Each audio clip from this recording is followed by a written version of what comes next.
Ok, entonces empezamos la grabación de esta exposición que nos hace larga. Es sobre la posibilidad de trabajar los contadores, las contadoras, como oficiales de cumplimiento. Que es para dar justamente cumplimiento a la normativa de prevención de CEPRELAT. ¿Sí? Voy a darle compartir mi pantalla. Ok. De nuevo, darle las buenas noches a todos quienes están presentes en vivo y quienes nos van a ver a través de la grabación que va a ir en el canal de YouTube que tengo. Bueno, no sé si alguien quiere hablar, saludar y empezamos. Esto no es una clase, así que ni pretende serlo. ¿Qué hacemos? Empezamos. Pero ok, si me están escuchando bien y arrancamos.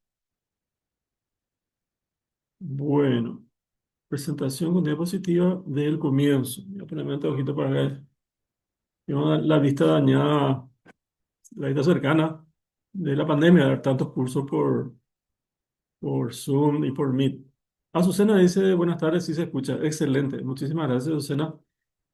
Bueno, elegimos este tema, oficial de cumplimiento, como una oportunidad laboral para el contador paraguayo, para la semana del contador que se celebró el año pasado en el país, concretamente el lunes pasado, el lunes 9 habíamos celebrado el Día del Contador. Y para esa ocasión, en la asociación de graduados de mi facultad, me habían pedido este tema. Pero como era por inscripción y mucha gente no pudo participar, entonces unos colegas me dijeron si no teníamos la posibilidad de volver a repetir. Y yo que sí, con mucho gusto, no hay ningún problema. Al contrario, la idea es ayudar. Tengo retorno de colegas que están incursionando en esto y bueno, encuentran en este tipo de eventos la motivación para iniciarse, para perseverar y para avanzar. ¿Ok? Entonces comenzamos con una pregunta de discusión, que son 9. Primero, si las funciones de contador y oficial de cumplimiento son compatibles. Segundo, ¿qué necesita el contador para ejercer como oficial de cumplimiento? O sea, serían las siglas de oficial de cumplimiento, ¿sí? ¿Se requiere título universitario para ejercer como oficial de cumplimiento? Es otra pregunta recurrente. 4. ¿Son necesarias horas certificadas de capacitación para ejercer como oficial de cumplimiento? No, ya es el tema, ¿cierto? 5. ¿Quién designa al oficial de cumplimiento? Acá hay todavía unas metidas de pata de qué instancia designa. Entonces vamos a ver un poquitito de eso porque hay varias posibilidades. 6. ¿La CEPRELAT aprueba la designación? Otra pregunta recurrente. Eh, Hicimos el nombramiento del oficial de cumplimiento o el cambio, ¿verdad? Por renuncia, por despido, fin de contrato, lo que sea, y esperamos que la CEPRELAT nos apruebe. ¿Llega realmente esa nota de aprobación? Vamos a ver.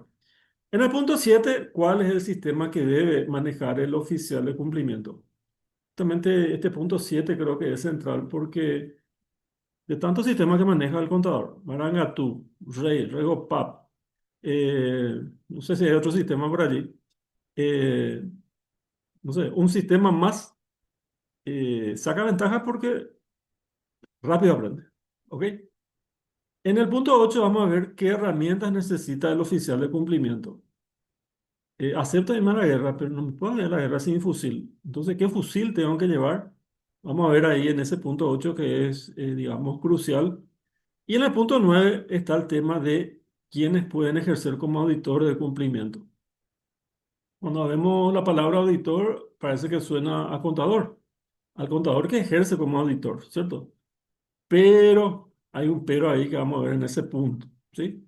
Entonces, no solamente podemos ejercer como oficial de cumplimiento, también podríamos ejercer como auditores externos de cumplimiento de las normativas de seguridad, pero obviamente los dos servicios no podemos ofrecer al mismo cliente, ¿verdad? Es imposible. Bueno, primero, no sé si hay alguna pregunta más que quieran incluir. La pueden incluir ahora y voy leyendo y voy a poner después en el orden de las 9 preguntas que hemos preparado. No sé qué parece. ¿Qué les parece? Vamos al tema. Primero, el tema 1. ¿Son compatibles las funciones de contador y oficial de cumplimiento? ¿Qué dice el público, como dice don Francisco? ¿Sí o no? Quiero leerlo un poquitito, ¿sí? En el chat, a ver si, ¿qué opinamos? ¿O qué sabemos? ¿O qué creemos? Si son o no compatibles las funciones de contador y oficial de cumplimiento. Sí, la respuesta sería que son compatibles, no, que no son compatibles. ¿Ok? Bueno, Cristina Guzmán saluda, buenas noches. Cristina Guzmán dice justamente sí, ya tenemos un voto. A ver quién más se anima a teclear rapidito, si sí o si no. Queremos ver un poquitito qué sabemos, qué creemos sobre este tema. Es muy importante. A ver, se está acoplando más gente. Bienvenidos, bienvenida a todos, todas. Bueno, acá hay otra opción, otra pregunta más, respuesta, perdón. Rosalía dice sí son compatibles. Ya son dos, ya está marcando una tendencia. Julia Beatriz, buenas noches, profes, con todo. A ver qué quiere decir Julia. No dice nada. Bueno, raro que Julia no diga nada. Bueno, la respuesta es sí. ¿Ok? Ahí ya está la respuesta. Jorge Echagüe, mi gran profesor, dice que no. Y vamos a aclarar por qué sería así. Eh, Porque las normativas hablan de no tener conflicto de intereses. Y en algunas reglamentaciones, como para las organizaciones sin fines de lucro, dice no ocupar los cargos, por ejemplo, dice, de auditoría interna. Está bien. O no ocupar la gerencia financiera. O no ser encargado de recaudaciones. ¿Ok? Entonces el auditor tiene una función de control. La gente que maneja los recursos financieros, básicamente estas cuestiones de normativa de prevención es informar sobre el manejo de recursos financieros. Entonces, no tener conflicto de intereses. Eh, Allí, por ejemplo, entran los directivos de sociedades. El presidente y el tesorero son los que tienen la firma para las transferencias, los cheques, los pagos, etcétera, ¿verdad? Entonces, yo entiendo y opino que esta gente que maneja directamente los activos totales y en particular los financieros de una sociedad tampoco deberían ser oficiales de cumplimiento. Tengo varios casos que me dicen en empresas, en entidades sin fines de lucro, yo soy presidente y soy también oficial de cumplimiento. Y bueno, se le escapó al funcionario de la CEPRLA que tuvo ese control, o no hizo el control, ¿verdad? Pero debería haber vetado esa posibilidad porque aparentemente es un caso de conflicto de intereses. Tengamos en cuenta que las funciones del contador son registrales, no de manejo financiero ni de control. Es cierto que en entidades chicas, la mayoría de nuestras empresas son pequeñas, micro, pequeñas y medianas empresas. Muy pocas son las grandes en Paraguay. Entonces, el contador, y así también en cooperativas, en entidades sin fines de lucro, el contador hace un poco de todo.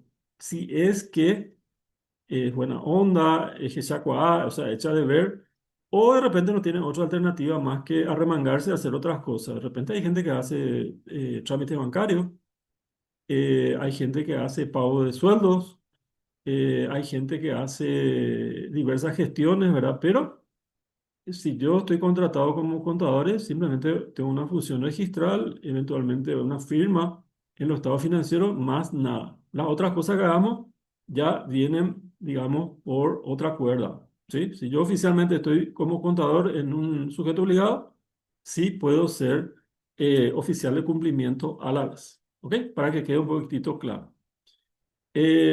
Azucena dice, sí o sí hace falta tener horas de estudio, 30 horas si mal no recuerdo. Vamos a ver lo que vamos a responderle a Azucena. En una de las láminas está ese tema de lo que ella está hablando. No es una nueva pregunta, pero las respuestas están en dos puntos de esta presentación. Vamos al segundo punto. A ver, mi cursor. ¿Qué necesita el contador para ejercer como oficial de cumplimiento? Yo encuentro tres cosas. Primero, interés. Segundo, un cambio de enfoque. Y finalmente, un espíritu investigador. Cuando decimos interés, es querer, ¿sí? Yo quiero ser oficial de cumplimiento, me interesa. Es una oportunidad más de trabajo, tengo la base, sobre todo tengo los datos. Si yo no soy oficial de cumplimiento, va a venir otro de afuera Y con los mismos datos que yo estoy manejando, procesando, eh, dando a los directivos para que tomen decisiones, va a venir otro y va a tocar los mismos datos que yo. Sí, ahí es una cuestión un poquito de celo, ¿verdad? Pero básicamente interés. Y también interés pecuniario. Estábamos diciendo en los grupos esta mañana, o esta siesta, que sí, ¿por qué no? Queremos la plata. Y si va a ser a través de un medio lícito y trabajando, pues bienvenido sea. Ok, y en cuanto al cambio de enfoque es, yo me acuerdo cuando estudié contabilidad, me recibí de bachiller comercial, después me fui a la universidad, miraba las cosas de una manera, digamos de abajo para arriba. Y después me empezaba a pelear con los auditores y me hartó. Y entonces me fui a la universidad, a mi misma universidad, a la Católica, y estudié una especialización en auditoría. Entonces yo ya veía de arriba para abajo, o sea, hice ahí encastré, digamos, las dos visiones. Y yo creo que también eso pasa lo mismo con el ser oficial de cumplimiento. La gente dice cambiar el chip. Yo creo que es el mismo chip. Yo creo que darle la vuelta nomás. Y finalmente el espíritu investigador. Muchas veces en contabilidad recibimos de forma pasiva la información. No vamos a buscar. Viene la información junto a nosotros, nosotros hacemos procesar. En este caso hay que salir un poquitito de ese encierro que nos gusta a nosotros para salir a investigar, para recopilar información, curiosear, ¿ok? Bueno, vamos al desarrollo de cada uno de estos puntos otra vez. En cuanto al tema del interés, tenemos un compromiso organizacional. Hay gente que le quiere a su organización, ¿sí? Le defiende, busca su crecimiento, se da cuenta que es su fuente de trabajo, entonces dice, bueno, listo, yo estoy, voy a asumir también como oficial de cumplimiento. También tenemos un interés profesional.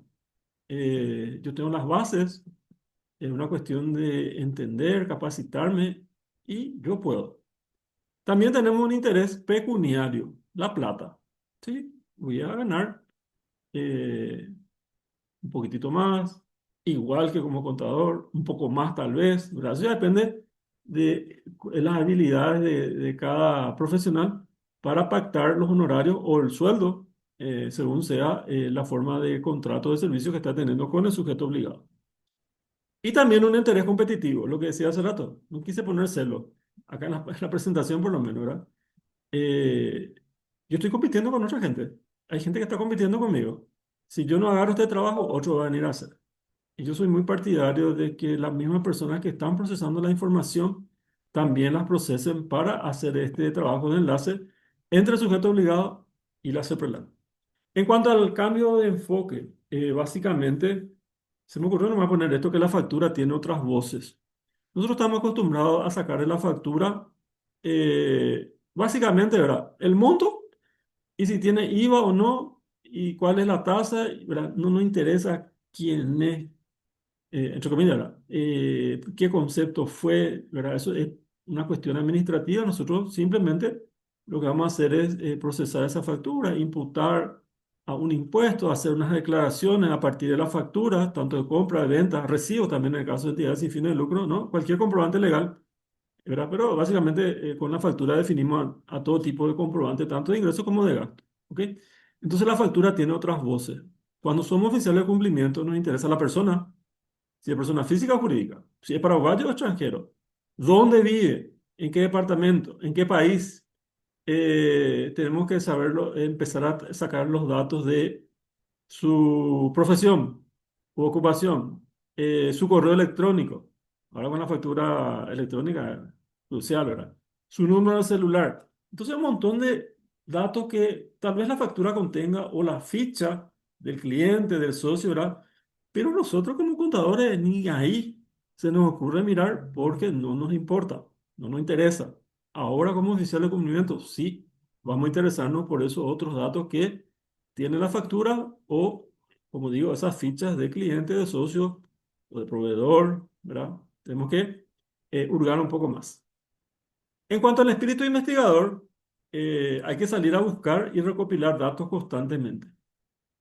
No sé si estamos de acuerdo, pero yo digo de repente, como contadores tenemos una actitud pasiva.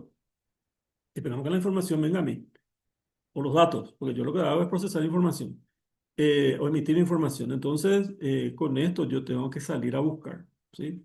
De repente un comprobante está incompleto, no me pusieron, o una ficha está incompleta, no me pusieron la nacionalidad, no me pusieron residencia, no me pusieron su número de celular y a mí como oficial de cumplimiento ya me empieza a perjudicar. Entonces tengo que decir, señores de la administración, vamos a empezar a completar de buena forma esto. Entonces, digamos que nuestro trabajo entre oficial de cumplimiento y contador se complementa, se enriquece y básicamente quien sale beneficiado va a ser el sujeto obligado. ¿Ok? Bueno, se requiere título universitario para ejercer como oficial de cumplimiento. Una cosa que escuchamos, que leo por lo menos una vez por semana. ¿Sí o no? ¿Sí o no? A ver un poquitito. Vamos a votar otra vez. ¿Sí o no? Hay que tener título universitario para ejercer de oficial de cumplimiento. Esa es la preguntita.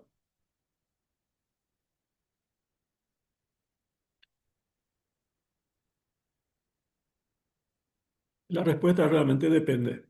Sí, me adelantar ya. En general no. ¿Sí? En general no. Pero hay algunas excepciones. ¿Dónde encontramos esto? Se debe acreditar formación universitaria en... Ahí dónde está mi cursor. Acá está. Cooperativas tipo A y B. ¿Sí? Piden formación de grado. Y también en organizaciones sin fines de lucro del nivel 3. ¿Sí? Entonces, en estas instancias sí se requiere formación universitaria. Las normativas no hablan de ciencia. Si tengo que ser contador, abogado, ingeniero, agrónomo, arquitecto, no, no dice. Simplemente formación, acreditar la formación universitaria. Eso se acredita con el título universitario y o el certificado de estudio. Yo creo que hay que presentar los dos. ¿Sí? Y si bien la normativa no pide que sea autenticada, yo siempre recomiendo que si yo me voy a candidatar como oficial de cumplimiento, tengo que presentar esos documentos, sus copias autenticadas por escribanía, para que se compruebe tanto el sujeto obligado, mi cliente o patrón, y la entidad que nos controla, que es la CEPRELAT, o otro ente regulador como el INCOM en el caso de las cooperativas, se den cuenta de que sí, mi título es válido. ¿Ok? Bueno, ¿por qué también no se requiere título universitario? ¿Por qué no ahora? Porque en el caso de empresas unipersonales, el propietario puede ser oficial de cumplimiento, ¿sí? Y hay varios, ¿sí? Que tal vez por ahorrar o por no complicarse o porque están acostumbrados a manejar solo, en el momento de la inscripción se pusieron los propietarios, se pusieron como oficial de cumplimiento. Pero queda ahí nomás, déjalo testimonial nomás, porque después agarran y le enchufan, disculpen el término, totalmente a su contador o contadora para que haga el trabajo, ¿verdad? Y si el contador o contadora no sabe defenderse, acepta nomás mansamente un nuevo trabajo sin ni más remuneración, ¿verdad? Y hay que saber pactar, es mucha responsabilidad. El contador no está obligado a asumir, ¿sí? Eso también tenemos que decir en defensa de nuestra profesión, ¿verdad? Si a mi patrón me dice, vos también vas a ser oficial de cumplimiento en funciones, ¿verdad? En la realidad, o sea, puede ser que yo no figure, pero haceme esto, haceme tal planilla, tal reporte, ¿verdad? Sí, listo, pero vamos a negociar, ¿verdad? Entonces también corresponde eso, no puede ser porque bajo la amenaza que podría perder mi empleo, mi contrato, voy a estar asumiendo una responsabilidad que de por sí es tremenda y también lleva su tiempo, ¿verdad? No es que vamos a hacer plata no haciendo nada, ¿verdad? Hay que producir, hay que arar el campo para poder sembrar y después cultivar, ¿sabes? No es soplar y hacer botella nomás. Cuatro, son necesarias horas certificadas de capacitación. Sí, hace rato Susana preguntó algo de eso, ¿sí? Por eso le decía que en varias preguntas se responde esto. La respuesta es que para ejercer de forma previa, no, al menos por el momento. ¿Qué es para ejercer en forma previa? Me piden ser oficial de cumplimiento o yo me ofrezco para ser oficial de cumplimiento. En ese momento no me piden hora certificada de capacitación. ¿sí? Entonces, por decir así, cualquier persona que se sienta capacitada puede ejercer como oficial de cumplimiento, por lo menos en el inicio, para empezar, ¿verdad? Pero sabemos que para poder hacer bien el trabajo, alguna capacitación debemos tener, ¿sí? Y vuelvo a repetir, no necesariamente hay que demostrar eso a través de la presentación de certificado o la capacitación, etcétera. Ahora, por el camino sí se complica, porque con posterioridad el oficial de cumplimiento de cooperativa debe recibir al menos 2 capacitaciones anuales específicas para él, para ella. Y los oficiales de cumplimiento de organizaciones sin fines de lucro una vez al año. Encargados de cumplimiento y oficiales de cumplimiento, ¿sí? Así taxativamente, la resolución 490 del año 2022 no dice, pero leyendo bien cuáles son las funciones y obligaciones del oficial de cumplimiento, habla de capacitarse. ¿Ok? Entonces, acá en este sector o estos sectores sí encontramos una obligación de capacitación. ¿Cuántas horas? No dice. ¿Sí? ¿Dónde? Tampoco. ¿Con quién? Tampoco. ¿Sí? Eso prácticamente está liberado actualmente. ¿Sí? Anteriormente, vos tenías que capacitarte sí o sí con el CECAP, que es el Centro de Capacitación de la CEPRELAT. ¿Sí? Pero para los que ejercemos como capacitadores, hay una resolución del año 2023 que medio quedó ahí. Yo hice la consulta y no me respondieron. Pues bueno, formalmente no, ¿verdad?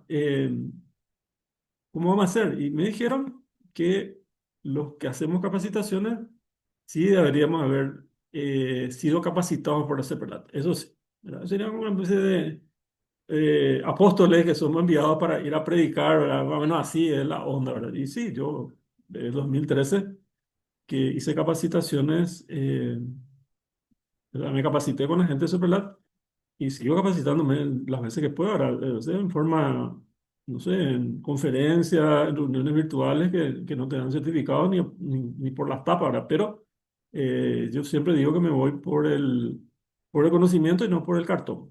¿Ok? Entonces, no hay cantidad de horas certificadas para esta gente de cooperativas y organizaciones sin fines de lucro. Los auditores externos, acá está lo que complementa a Azucena, sí requieren horas anuales certificadas para obtener y revalidar su registro. Y justamente habla de 30 horas, ¿sí? 30 horas anuales. Y la resolución que trata para el auditor externo, vamos a ver más adelante, eh, sí dice que si son capacitados por la CEPELAT, si son nacionales, si son internacionales, si son congresos, y hay un montón mucha discreción de CEPELAT para decir, bueno, este sí, vamos a darle tantas horas, le vamos a reducir, ¿sí? Porque tiene esa potestad, vos te capacitaste 100 horas y a criterio de CEPELAT, no, que no fueron con sus técnicos o no, no fueron por un personal certificado o lo que sea, entonces te pueden ir bajando, descontando esas horas, ¿sí? Y ahora, según visto, según sé, la lista de auditores externos era bastante poca porque parece ser que la CEPELAT hizo una, no sé si el término es depuración, pero sí le sacó a la gente que no se estaba capacitando. No, no hay mucha oferta tampoco, ¿sí? Acá por lo menos no hay mucha oferta para los auditores externos, ¿sí? Entonces, y esto es anual, 30 horas anuales, a criterio de CEPRLAT. Sí, yo puedo haber hecho las 30 horas, pero a CEPRLAT no le gustó una capacitación de 10 horas, 30 menos 10 quedan 20 y no alcanzas tu mínimo, ¿ok? Bueno, vamos, el último punto está dedicado al tema de auditoría externa, sí nos interesa. Punto 5. ¿Quién designa al oficial de cumplimiento? La máxima autoridad de dirección del sujeto obligado en caso de sociedades. Sociedad anónima, cooperativa, sociedad de responsabilidad limitada, organizaciones sin fines de lucro, etcétera. Son sociedades, ¿sí? Llámese consejo de administración, comisión directiva, junta directiva. eh, a ver un poquitito. En el caso de la Iglesia Católica, el Papa es el que hace el nombramiento del obispo y el obispo es la máxima autoridad de dirección de su diócesis, ¿verdad? Entonces es el obispo el que tiene que designar. Me suelen consultar si el obispo le tiene que pedir aprobación a su Consejo de Asuntos Económicos. Nada que ver. consejo, dice, ¿verdad? El obispo puede hacerle caso como no, ¿verdad? Y no hace falta que ningún consejo pase, es un nombramiento directo por parte del obispo. ¿Ok? Entonces hay instancias de máxima autoridad de dirección, en el caso de sociedades, iglesias, por ejemplo, en el caso de la católica es así, ¿verdad? Y también hay iglesias evangélicas que de repente una instancia, eh, o sea, le dan la potestad a una sola persona, que puede ser el pastor, que representa a toda la sociedad, entonces esa persona podría designar al oficial de cumplimiento. Lo que estaría mal en ese caso es que él mismo se ponga como oficial de cumplimiento porque maneja toda la iglesia. ¿Ok? Bueno, en el caso de un personal, le dijimos hace rato que el propietario puede, o sea, el propietario es el que va a designar en empresas unipersonales y se puede designar a sí mismo, ¿sí? Si es que quiere. ¿Estamos? Entonces, en empresas unipersonales no hay consejo de administración, no hay otra instancia, es solamente él, obviamente, el que va a designar al oficial de cumplimiento. Acá quiero decir algo, voy a retroceder un poquitito. Máxima autoridad de dirección. La máxima autoridad de una sociedad es la asamblea, ¿sí? En este tipo de entidades que estamos viendo, excepto la Iglesia Católica, ahora que no hace falta ninguna asamblea. Algunos me dicen, voy a esperar el año que viene a que se haga la asamblea para que me designen oficial de cumplimiento. ¿Y por qué? ¿Y esa es la máxima autoridad de dirección? No, la asamblea es la máxima autoridad de la entidad. La máxima autoridad de dirección es el consejo de administración, la comisión directiva, que la asamblea designa para que la represente, porque la asamblea no puede dirigir la entidad de forma ejecutiva en el día a día. Eso se le confiere a la máxima autoridad de dirección. ¿Ok? Para que quede claro nomás. Bueno, no designan la máxima autoridad de la entidad, que es la asamblea de socios, ni tampoco la CEPRELAT. ¿Sí? La CEPRELAT nunca te va a decir, sacarla a ese y ponerla a este. No. El sujeto obligado tiene que designar y presentar a consideración de la CEPRELAT, eso sí. ¿Ok? Punto 6. La CEPRELAT aprueba la designación. La respuesta es directamente no. Nunca te va a enviar una nota diciendo, la iglesia tal denominó a Héctor Aquino y eh, la iglesia no está esperando que la CEPRELAT diga, ah, sí, qué bien, felicitaciones, aprobado. Jamás. ¿Ok? Pero tiene la potestad de vetar la designación, ¿sí? Analiza el legajo y dice, ah, Héctor aquí no, no, ¿verdad? Cámbiale a este. No sé si van a dar las razones o no, ni si están obligadas las CEPRELAT a explicar las razones por algún veto, pero tiene esa potestad. A tal efecto, la CEPRELAT dispone de 10 días hábiles para empresas o cooperativas. Esto fácilmente se va a 14, 15 días calendario. Y en entidades sin fines de lucro sí que es bastante preocupante, pues son 30 días hábiles. Imagínate, me contrataron hoy y son 30 días hábiles hasta el 17 de julio, domingo feriado, qué sé yo, casi finales de julio, o sea, un mes y medio prácticamente la seguridad tiene para vetar. Y yo ya empecé a trabajar, empecé a facturar, empecé a organizar, todo me entusiasmé, ya empecé a pedir informe, papel, empecé a mover y después paz, me vetan, ¿verdad? Entonces, me parece mucho 30 días hábiles para las organizaciones sin fines de lucro. No sé cuál es el motivo para tantos días en comparación a cooperativas y empresas con fines de lucro. Ok. Bueno, ¿está todo claro? Punto 7. ¿Cuál es el sistema que debe manejar el oficial de cumplimiento? Se llama Sistema Integrado de Reporte de Operaciones CIRO, con S, para los sujetos obligados a los que se les habilite. ¿Sí? No todos los sujetos obligados tienen el CIRO, por lo menos hasta el momento. ¿Sí? Por lo menos hasta el momento.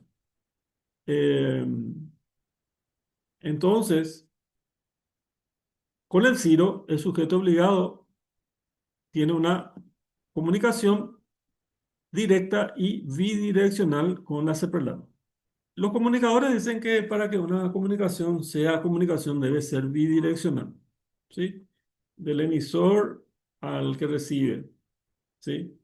Y el que recibe al emisor, o sea, tiene que ser un ida y vuelta. Y en este caso sí, se cumple eso porque digamos que la asamblea conversa con el sujeto obligado, espera la recepción de informes, no le envías, no le pagas el canon y empezás a entrar en una lista negra, ¿verdad? Y después te pueden apercibir, supervisar, requerir, sancionar. Entonces, con eso no hay que macanear, absolutamente.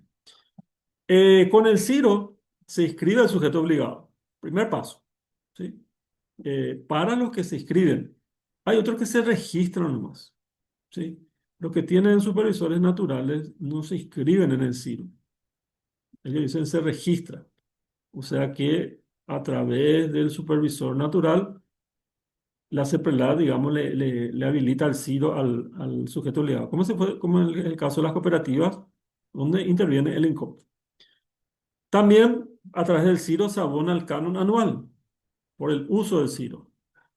Se remiten los reportes de operaciones y los reportes de operaciones sospechosas.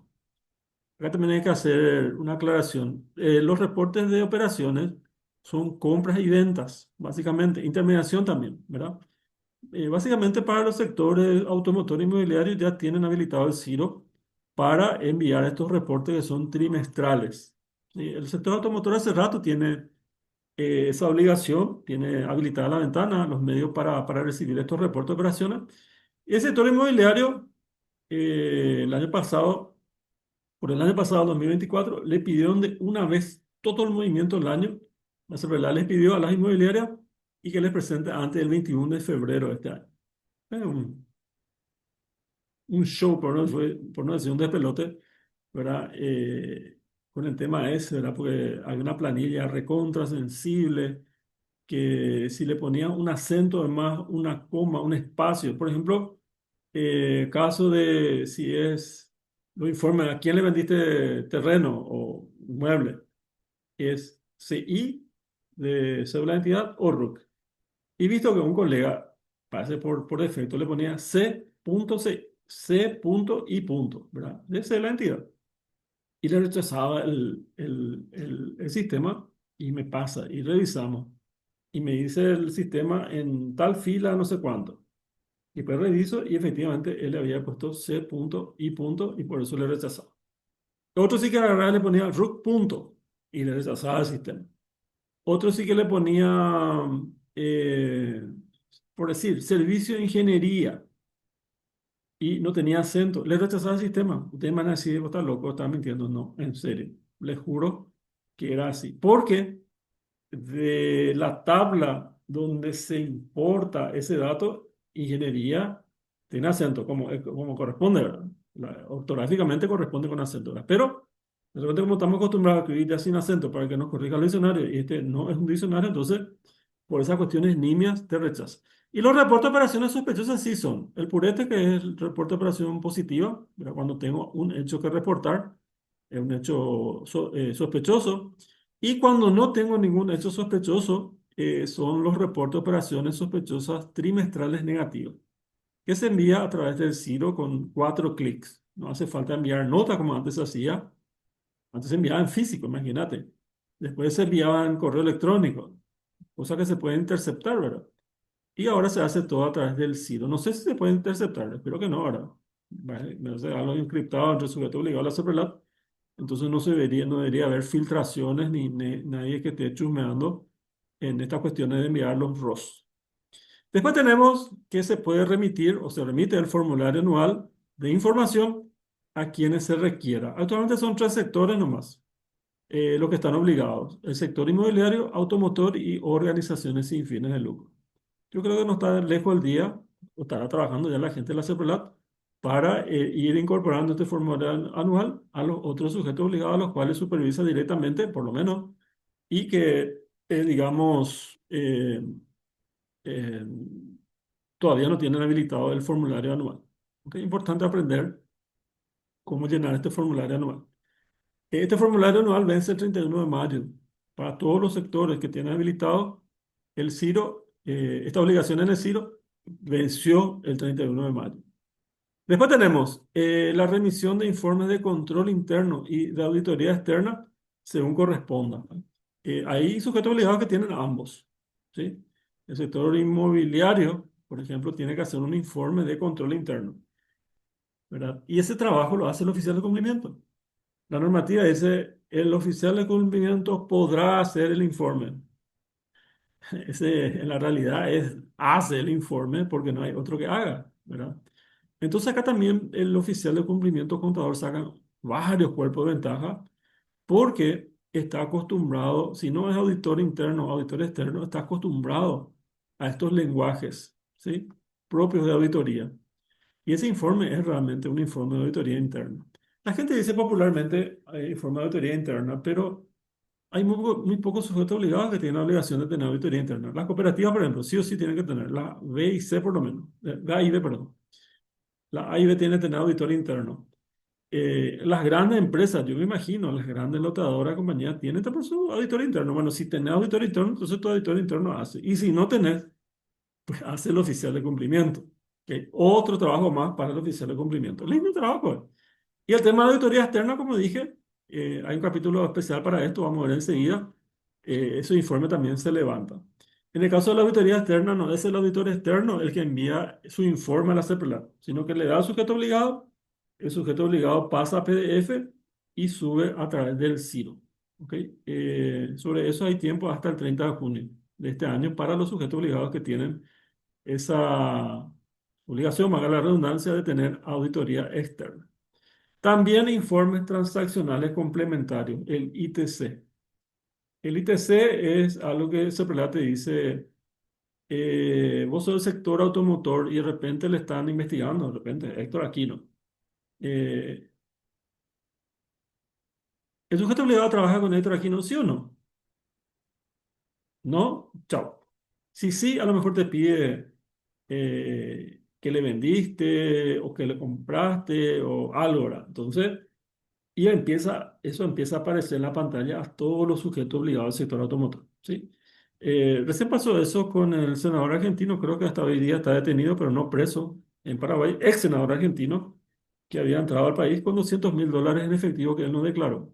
Y no sé por qué el regla 3 se le pidió, ¿verdad? Y se armó un tole ahí en el sector inmobiliario, a todas las inmobiliarias la CEPRELAT le envió un ITC, un informe transaccional complementario, donde decía, ustedes trabajan con este señor y una señora que es su secretaria, ¿sí o no? ¿Verdad? Yo por lo menos en los casos que conozco, ahora no. Ahora, si decía sí, no sé si había una ventana más que se abría para pedir detalles sobre las operaciones. Tengo entendido que sí. ¿Ok? Bueno, una pregunta. Hay una participación. Magdalena González, ¿cuánto tiempo tienen para inscribirse ante la CEPRELAT las entidades sin fines de lucro? Si es que RUC tiene hace 3 meses, ni estructura jurídica no tiene la constancia. No hay un plazo, digamos, no hay sanciones, no hay multa por atraso de momento, ¿verdad? Pero es importante y es requisito de la entidad sin fines de lucro para inscribirse que hayan hecho previamente las comunicaciones a la Dirección General de Personas, Estructuras Jurídicas y Beneficiarios Finales, para tener esas dos constancias, de personas jurídicas y de beneficiarios finales. Sin eso no podrá avanzar. ¿Ok? Bueno, Blanca Soto, en el caso de las cooperativas que no tienen auditoría interna, debe hacer el informe de la Junta de Vigilancia. Sí, el caso de las cooperativas tipo C. Así mismo. Pobrecito lo de la Junta de Vigilancia, ¿verdad? Esas cooperativas incipientes, que no tienen recursos, que de repente los directivos, incluidos los de la Junta de Vigilancia, hasta que no alcance cierto volumen de operaciones, no pueden cobrar dieta y encima otra vez tienen que hacer el trabajo de oficial de cumplimiento prácticamente. ¿Ok? O de auditor interno en este caso. Bueno, acá hay un niño que se está rascando la cabeza y dice, si llegaste de aquí es porque te interesa, ¿verdad? Y si te interesa es porque vamos a proseguir. Estoy mirando el tiempo, no quiero extenderme mucho, ¿verdad? Pero estamos hablando bien y nada, ¿sí? 8. ¿Qué herramientas necesita el oficial de cumplimiento? Con esto falta dos puntitos más nomás. Yo diría, conocer la actividad del sujeto obligado. Si yo voy a trabajar como oficial de cumplimiento de una inmobiliaria, no es lo mismo que trabajar para una iglesia, ¿sí?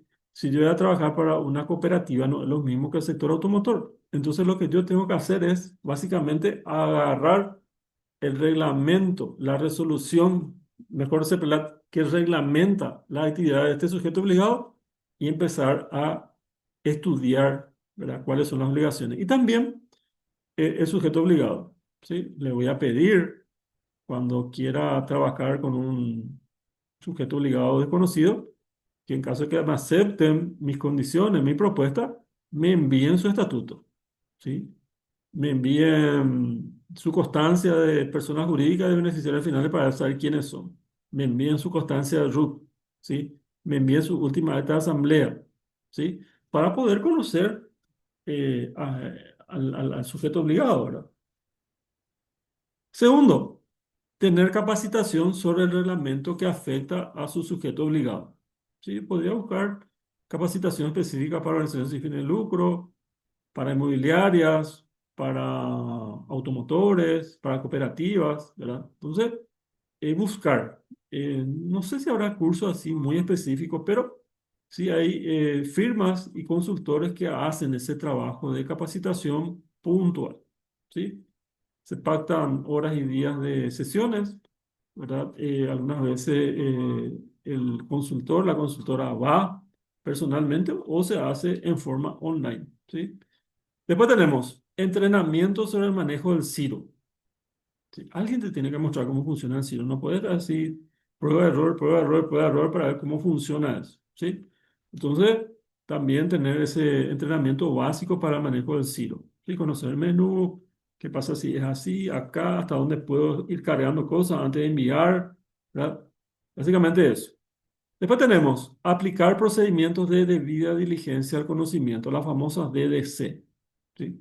Que es básicamente conocer a los clientes o socios, también a los proveedores y también a los aportantes benefactores, ¿sí? En el caso de las entidades sin fines de lucro. ¿Estamos? Y también a los colaboradores administrativos, que incluye, un término que incluye a los empleados en relación de dependencia y a los contratados, ¿sí? Entonces, eso se hace a través de formularios donde se recaba información y detrás de esos formularios viene documentación, ¿sí? En el caso, o sea, el oficial de cumplimiento no es policía, no es un guardia de seguridad, no es no sé, un investigador de la vida personal de la gente, ¿verdad? Pero de repente, si en la entidad ya hay un legajo de empleados, ¿para qué vamos a aplicar? El oficial de cumplimiento debe tener acceso a ese legajo de los colaboradores para poder revisar si está completo o para sacar alguna información que necesite, ¿sí? Eso es muy importante conocer, ¿verdad? Como dije, a los clientes, socios, benefactores, proveedores y también a los colaboradores administrativos. Ese colaborador administrativo incluye al personal de servicio también. De repente, un barrendero es un colaborador de la parte de servicio, ¿verdad? Pero se dice colaborador, ¿ok? Es un término que está muy en boga. Después, conocimiento de las zonas geográficas a nivel nacional e internacional. Saber, ¿verdad?, que la CEPRELAT eh, hace un mapeo. Hay tres zonas de riesgo, uno, 2 y 3 a nivel nacional. La zona uno incluye capital y todos los departamentos fronterizos de la región oriental, más San Pedro, que no es fronteriza, estamos en riesgo, zona de riesgo uno. Bueno, están. Yo ahora estoy en Paraguaría, yo estoy en zona de riesgo 3 ahora. Los tres departamentos del Chaco eh, están en zona de riesgo 2. Los tres son fronterizos, limitan con Argentina, Bolivia y Brasil, pero son enormes, ¿verdad? Las distancias son enormes, entonces se ese intermedio. Y los cinco departamentos internos de la región oriental, Cordillera, Guairá, Paraguarí, Caazapá y Caguazú, están en zona de riesgo 3, que es la más baja. Y a nivel internacional, también se mapea a los países. Hay 62 países, entre ellos Estados Unidos, Inglaterra, Japón, todos nuestros países de América del Sur, excepto Chile, están en zona de riesgo 1, que son las de mayor riesgo. Zona de riesgo 2 están 14 estados, donde está Chile, Canadá, Ucrania, el Vaticano, Suiza. Y en la zona de riesgo 3 dice la normativa, todos los países que no figuran en la zona de riesgo uno o 2. Siempre yo pongo de ejemplo que Paraguay, los Punandí, lo de la selección de fútbol playa, fueron hace poco a jugar un mundial. No sé cómo salieron. Parece que no fue porque no le hicimos seguimiento. Se fueron a jugar en las Islas Seychelles, en África. Y uno busca las Islas Seychelles, en un país. No está en zona de riesgo uno ni 2. Quiere decir que está en zona de riesgo 3. Por defecto, por decantación. Después tenemos. ¿Dónde está mi cursor? Está congelado. Ratito. Se fue rápido. Revisión de la lista de sanciones. Hay algunas listas de sanciones. La más terrorífica, tal vez para Paraguay, es la lista de sanciones de la OFAC, la Oficina de Comercio Exterior de los Estados Unidos, que es la que pone las sanciones más duras a varios paraguayos, tanto personas físicas como empresas. Sí, ahí le tenemos a un expresidente de la República, a un ex vicepresidente de la República, un diputado nacional actual está en esa lista de sanciones y toda su familia, ¿verdad? Hay una empresa, una tabacalera, que está sancionada, porque a criterio de ellos, algún, no sé, habrán infringido algo que no va con las leyes de ese país, entonces les sacan la visa, no pueden pisar el territorio argentino, no pueden tener cuentas bancarias con un banco norteamericano. Y la verdad las cosas, con ninguna empresa de capital norteamericano. Sí, hay una empresa de telefonía muy importante en Paraguay que, que su sede está en Estados Unidos. Entonces, esta ley, gente que está sancionada no podría tener línea telefónica a nombre de esta telefonía, porque es de capital norteamericano. ¿Está bien? Y también está la lista de terroristas de las Naciones Unidas, la lista de terroristas de la Unión Europea, ¿verdad? Entonces, y hay otras listas que la CEPRELA publica de repente y aparece en el CIRO. Al prender el CIRO te aparece, la última vez fueron 4 personas, ¿verdad? Que estaban catalogadas aparentemente como terroristas, ¿verdad? Y nos advertía que no podemos tener relaciones con esa persona, ¿verdad? Ni como socio, proveedor, empleado, ni benefactor. Después tenemos el tema de acopiar datos, lo que dijimos hace rato, salir de esa zona de confort, de recibir pasivamente la información para ir a juntar datos. ¿Ok? Después tenemos procesar reportes e informes. Los reportes son, dijimos, dos básicamente. El reporte de operaciones para el sector automotor y inmobiliario, compras, ventas, y en el caso de inmobiliaria, intermediación. Reporte de operación sospechosa positiva, reporte de operación sospechosa negativa. Y los informes, ahí le podríamos poner los informes de control interno, informe de gestión del oficial de cumplimiento, ¿sí? Ese informe de gestión del oficial de cumplimiento no se sube a CEPRELAT, se guarda y en caso de requerimiento se debe presentar, ¿sí? Después tenemos preparar su programa anual de trabajos. En algunos sectores es obligatorio, básicamente en el sector cooperativo y en el sector de organizaciones sin fines de lucro. En el sector empresarial no. Porque, como dijimos, en el sector empresarial, las empresas podrían ser unipersonales y el propietario podría ser el oficial de cumplimiento, entonces no necesita. Pero, por más que de repente yo me vaya a trabajar para el sector inmobiliario siendo tercerizado, no siendo patrón, no siendo dueño, no me obligan a tener programa anual de trabajo. Yo como profesional sí debo presentar mi programa anual de trabajo. ¿Por qué? Porque me piden un informe anual de gestión. Entonces, es como hacer una ejecución presupuestaria sin tener presupuesto. Nos entendemos ahora. Entonces, no puede haber un informe de gestión sin haber habido un programa. Entonces, el programa es la base y se reporta o se informa sobre ese programa. Tengo 9 puntos en mi programa anual de trabajo. Yo voy a reportar, informar sobre los 9 puntos. Hicimos, no hicimos, por qué, hicimos a media, hicimos bien, hicimos mal, ¿verdad? Está en proceso. Y le podemos agregar más de 9 puntos, 9, 10, 11, 12, lo que sea, ¿verdad? Pero básicamente tenemos que informar sobre esos 9 puntos que están en nuestro programa, no de trabajo. Elaborar su plan anual de capacitación. No es que el oficial de cumplimiento tenga que hacer capacitaciones. Si está en condiciones, sí, ¿verdad? Se tiene que largar y capacitar. Pero básicamente es el encargado de velar porque los colaboradores directivos y el mismo o la misma oficial de cumplimiento tengan capacitación en el año. ¿Sí? Si uno lee bien, por lo menos una capacitación al año se debería tener. Pero los capacitadores de seguridad siempre insisten en sus conversatorios, en sus capacitaciones abiertas, que deben ser por lo menos 2 veces al año. Porque hay 9 temas básicos que sugiere la CEPRLAT.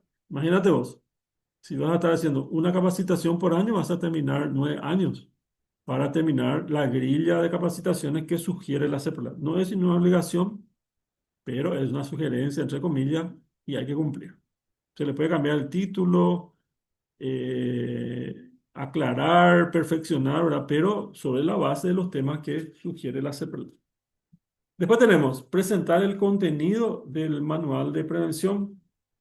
eh, no necesariamente también elaborar. Ahora, si yo como oficial de cumplimiento tengo la habilidad, la técnica para redactar el manual de prevención, yo tengo que pactar un honorario aparte. ¿Sí? Por decir, estoy trabajando como oficial de cumplimiento por 2 millones al mes y el sujeto obligado no tiene manual de prevención o tiene que actualizar. Hay muchos que tienen, pero anterior a la resolución vigente. Por ejemplo, sector inmobiliario, yo encontré una inmobiliaria, me dice, sí, tenemos manual de prevención. Ah, bueno, listo. Y yo desconfío y le pido, ¿cuál? ¿Me puede pasar el manual de prevención? Era el año 2008. Le digo, ¿saben qué? Hay que hacer un nuevo manual. ¿Y por qué? Y no, y porque la resolución que le reglamenta al sector inmobiliario, la nueva es 2020 y cambió totalmente. Ah, bueno.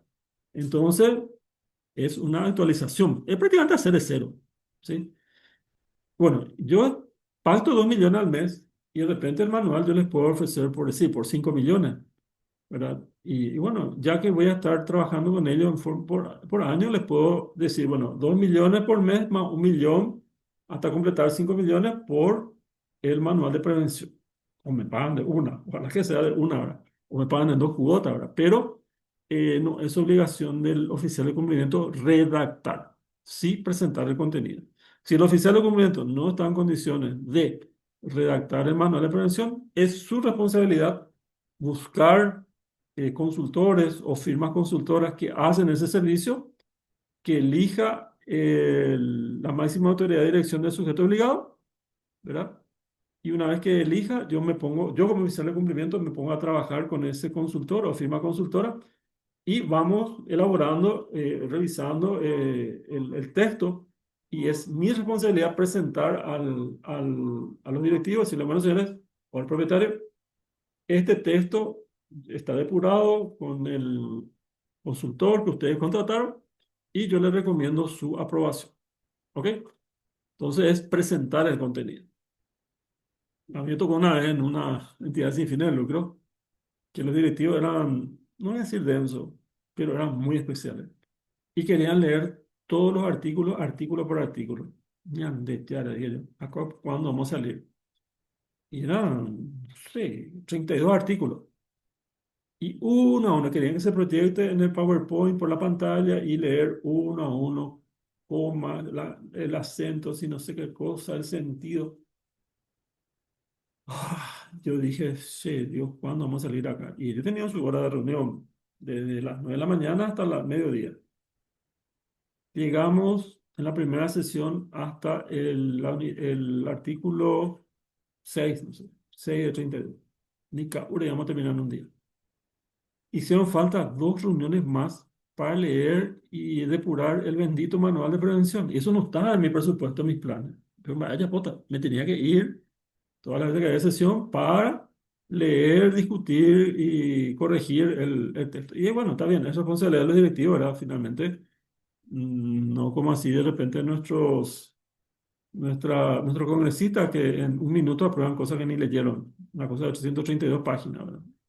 Bueno, pero tampoco es la pavada de que los directivos acepten nomás, ¿verdad? Deberían tomarse su tiempo en leer para después decirle al oficial de cumplimiento qué quiere decir esto, me puede explicar esto, o no estoy de acuerdo en esto, ¿verdad? Pero no así, digo, en 3 sesiones, es mortal. Es una experiencia de vida nomás. Elaborar un sistema de alertas conforme a los riesgos que tiene la entidad, ¿sí? De repente un sistema de alerta, por ejemplo, debe contemplar que si un directivo está diciendo a la gente de venta que no le pida más ningún documento a su socio, su pariente es una señal de alerta. O si de repente un colaborador administrativo se está pegando una vida que no condice con su nivel salarial, es una señal de alerta. ¿Sí? Entonces, ese sistema de alerta es función del oficial de cumplimiento y se hace una vez cada tanto. O sea, no es que cada año hay que hacer. Se revisa, se actualiza de acuerdo a las necesidades, puede ser 3 años, 5 años, etcétera. También aplicar la metodología del enfoque basado en riesgo. Acá hablamos de matrices de riesgo. ¿Sí? Eso se debería hacer por socio, por cliente, por proveedor, ¿verdad? Donde el propio sujeto obligado le va asignando cuáles son los riesgos inherentes y calificaciones del 1 al 3 por decir, ¿verdad? 1 es bajo, 2 es alto, 3 es muy alto, ¿verdad? Y se va sacando un promedio. ¿Sí? Son matrices que se hacen básicamente en Excel con colores, tipo de semáforo, verde, ok, amarillo, atención, rojo, peligro, ¿verdad? Eso sería básicamente construir las matrices de riesgo. Punto 9 y final. ¿Quiénes pueden ejercer como auditores de cumplimiento? Vamos bien acá, perdón. Porque Chavo dice conocimiento del negocio. Sí, señor. Justamente. Eso es vital, ¿verdad? Sin entender el negocio, la actividad, el giro del sujeto obligado. De repente hay gente que me dice, yo trabajé como oficial de cumplimiento en un banco. Ah, listo, perfecto. Y ahora quiero trabajar en el sector cooperativo y fácil. O en inmobiliario fácil. Sí, o sea, tenés la base, ¿verdad? Pero la cuestión es que, como dice el profesor Chávez, tenés que conocer el negocio, ¿verdad? Investigar, empaparte, pedir datos. Ok. Punto 9 final. ¿Quiénes pueden ejercer como auditores de cumplimiento? Hay que ver la resolución CEPELAT 218/2020. Esta es la que reglamenta. Si vos como contadora, querés ser auditor externo de cumplimiento, tenés que estudiar esta resolución. ¿Sí? ¿Qué requiere? Experiencia en la prestación de servicio de auditoría en cualquiera de sus modalidades. Ahí luego ya la auditoría que nosotros conocemos, los contadores, la auditoría financiera, ¿verdad? Pero podría haber auditoría ambiental, auditoría social, ¿verdad? Que son diferentes campos. Durante la auditoría ambiental es la gente de ingeniero forestal, agrónomo. Una auditoría social podría ser de gente dependiendo, ¿verdad? Trabajador social, un sociólogo, un psicólogo, ¿verdad? Entonces, ahí cuando nos dice cualquiera de sus modalidades, ya salimos del esquema de auditoría financiera. Título de grado, no se aclara tampoco. Puede ser agrónomo, arquitecto, contador, título de grado. Matrícula o registro habilitante para la profesión. No sé si hay algún abogado acá en esta reunión, pero los abogados por lo menos deben tener, juran ahí en la Corte Suprema y tienen su registro, ¿verdad? Los contadores no, ¿verdad? Es opcional matricularnos en el Colegio de Contadores o en el Consejo de Contadores Públicos, ¿verdad? Pero básicamente no requerimos. Por eso aclara, para la profesión que requiera esa matrícula o registro, ¿sí? Porque sabemos que en Paraguay la matriculación no es obligatoria, pero los abogados tienen ese rito, por lo menos, de hacer el juramento y toda esa cuestión. Y también la Corte Suprema les puede iniciar sumario, procesar, castigar, sacar la matrícula, etcétera, ¿verdad? Entonces, digamos, una profesión ciertamente regulada. ¿Quién nos regula a nosotros como contadores? La gente siempre dice que es la DENIT. ¿Por qué la DENIT? La DENIT es cuestión tributaria nomás, ¿verdad? Entonces, ¿quién debería regularnos? En el caso de los médicos, por ejemplo, son terribles. Está el ciclo paraguayo de médicos, pues está en la sociedad específica, ¿verdad? Y vos fallás y te sacan de ahí, ¿verdad? Y bueno, y si no está en la sociedad pediatra, no está en la sociedad paraguaya de pediatría, es como un desprestigio. Y si por ahí te echaban, sí que peor. Después tenemos formación y experiencia en prevención de lavado de activos, financiamiento de terrorismo. LA son las siglas de lavado de activos, FT, financiamiento de terrorismo. Bueno, no dice ahí acreditar, ¿verdad? Pero de alguna forma te van a pedir, ¿cómo decir que tener formación y experiencia? Entonces hay que guardar ahí todos esos certificados de formación y compañía para poder demostrar que se tuvo. O si de repente yo trabajé como auditor interno en una cooperativa y mi función era justamente hacer el informe anual de auditoría interna. Entonces, puedo demostrar que ya tuve formación y experiencia en esta cuestión. Si es que me voy para trabajar en una entidad sin fines de lucro, por ejemplo, en el sector automotor. ¿Ok? Em, entonces, y también está el tema de las horas de capacitación anual. Así que dijimos que eran 30 en láminas anteriores y dependiendo mucho del criterio CEPRLAT para validar esas horas. ¿Sí? Entonces, para quienes quieren también ejercer como auditor de cumplimiento, es otro desafío. Y creo que también los contadores sacamos varias ventajas justamente por la formación que tenemos en auditoría. ¿Sí? Entonces, está la invitación hecha, ya depende de cada uno. A mí me preguntan si yo soy auditor externo. Yo digo que no. Yo tengo la opción de no. Prefiero hacer consultorías, capacitaciones y no ser ya garrapá, como dice la propaganda de una empresa de bebida alcohólica nacional, ¿verdad? Entonces, prefiero nomás trabajar en esto, ¿sí? No me apetece trabajar como auditor de cumplimiento, yo sé que se gana bien, ¿verdad? Pero las responsabilidades y la forma de trabajar son distintas y bueno, si hubiese tenido un estudio de auditoría contable, sí, seguramente me tiraba ya a ser auditor de cumplimiento también. ¿Ok? Graciela Arce dice, pido disculpas, debo retirarme del tiempo. Manejar, pero volveré a mirar la grabación. Muchas gracias. ¿No? Se va despidiendo Graciela. Pero por favor, Graciela, adelante. Con esto terminamos. Ya fue la última lámina justamente. Y bueno, para ejercer como oficial de cumplimiento, la famosa frase, caminante no hay camino, se hace camino al andar.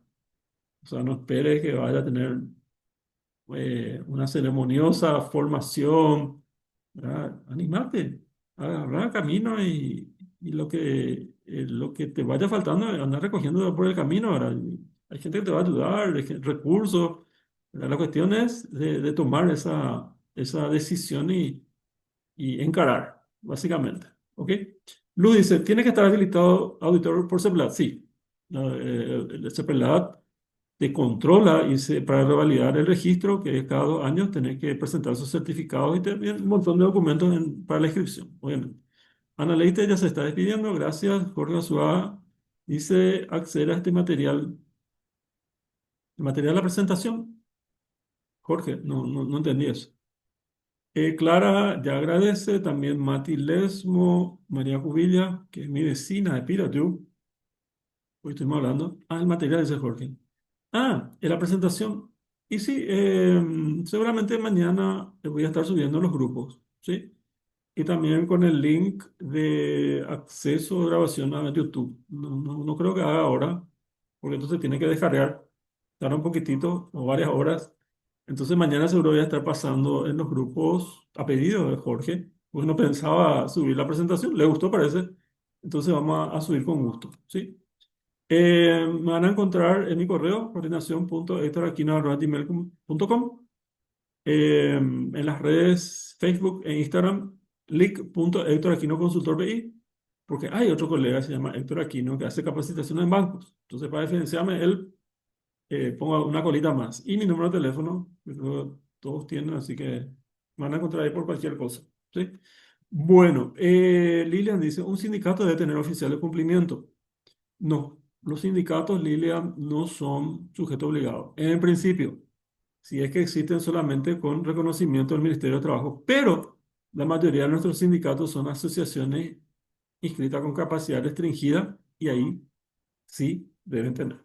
¿Sí? Hay que eliminar bien el caso de los sindicatos. Ok, Jorge agradece. Mati Lesmo, excelente. Jorge Suárez, claro, muy interesante. Habla del material, gracias.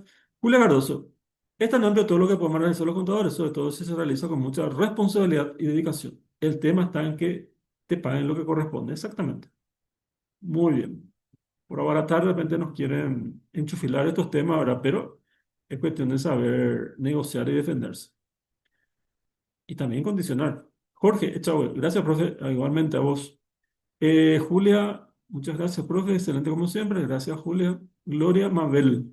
Muy interesante la oportunidad de trabajo que abre para el contador. Gracias por la inspiración, profesor. A la pinta. Muchas gracias a vos. Lilian Reyes, muchas gracias. Adriana Arguello dice, gracias, profe. Blanca Soto, muchas gracias, excelente profesor. Azucena, gracias, profe. Tuve varias respuestas a mi duda. A la venta. Qué emocionante saber eso, en serio. A ver un poco. iPhone dice, muy bueno, profe, gracias. Te escribo en el privado por el manual de procedimientos. Sería el manual de prevención. Antes te pedían manual de procedimiento y funciona así para el manual de prevención. Hoy día ya no. Muy bien, entonces dejamos acá. Voy a dejar de compartir y también voy a suspender la grabación para que no insuma mucho tiempo. Que tengan todos un buen descanso y estamos en contacto siempre. Muchas gracias.